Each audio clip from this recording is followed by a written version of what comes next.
Hey everybody, it's me, Daniel, although you may know me as Cat Bergerson. We just got a Nintendo Treehouse Live presentation the other day with Pikmin 3 Deluxe, love that game, and more Age of Calamity details. So coming at you real quick here are 10 more details that I noticed in the Nintendo Treehouse Live presentation of Age of Calamity. Urbosa is badass. No, seriously, she is amazing and attacks with lightning. I love it to bits.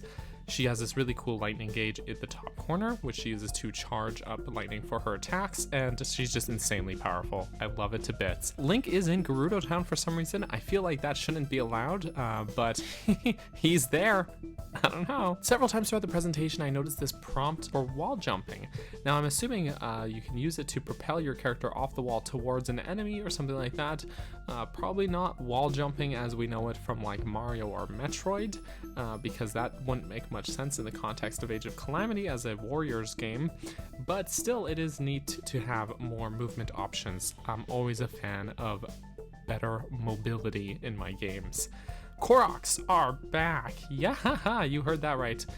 The Koroks are back in Age of Calamity. I'm assuming they are kind of filling the space that the gold Skulltulas in Hyrule Warriors took, basically being collectibles you could find at each level. I hope there are not 900 of them. I don't think there'll be quite that many, but still, they are around. Zelda uses rune attacks, and I don't just mean it the same way that every other character can use rune abilities in Age of Calamity. Her entire moveset is built around having these rune abilities, and it's far more advanced and way cooler than the runes that every other character is using. I mean, just look at this giant bomb drone guardian thing. Holy cow. Molduga! I just really love that the Molduga is in here and that you use it as a plot point to scare off the Yiga clan. That's just so cool. The world map is back, and as you can see, it's pretty much what we're familiar with from Breath of the Wild. It is a far more interactive. It's not just a map, it also is the menu and the bazaar.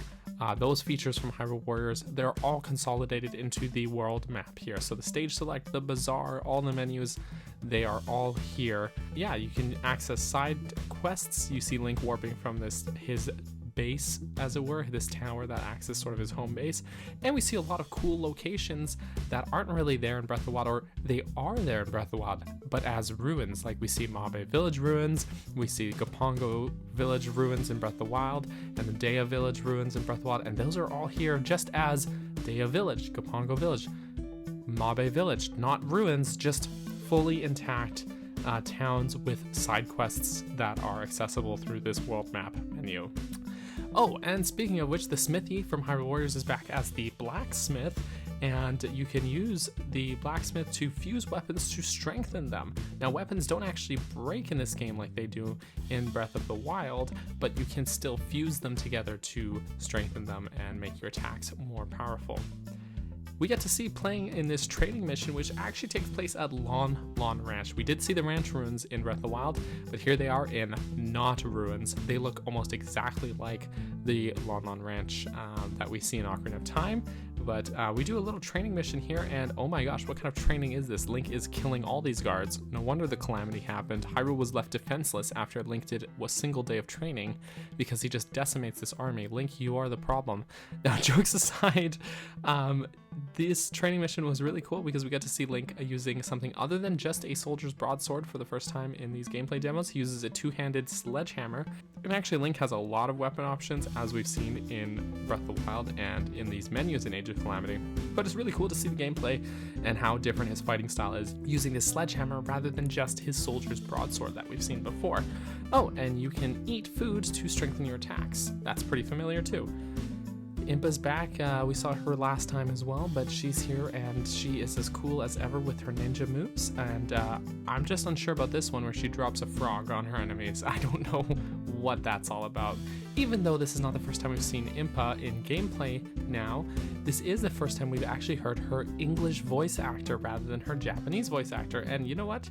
I really like her English voice. She sounds like cool and collected and awesome. So I'm a big fan of that, and I can't wait to hear some of the other voice actors in action here. And there's a Hinox. We got to see a Hinox this time. He's a lot more spry than the Hinoxes we see in Breath of the Wild. He's quicker, and he does this sort of rolling and body slamming attack, which is new to this game.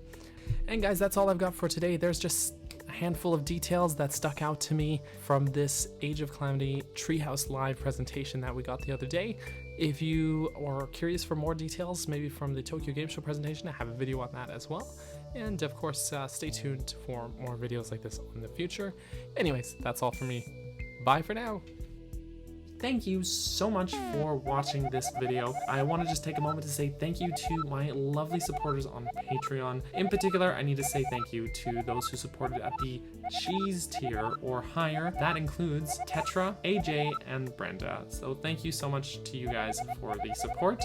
Love you all, and I will catch you guys in the next video.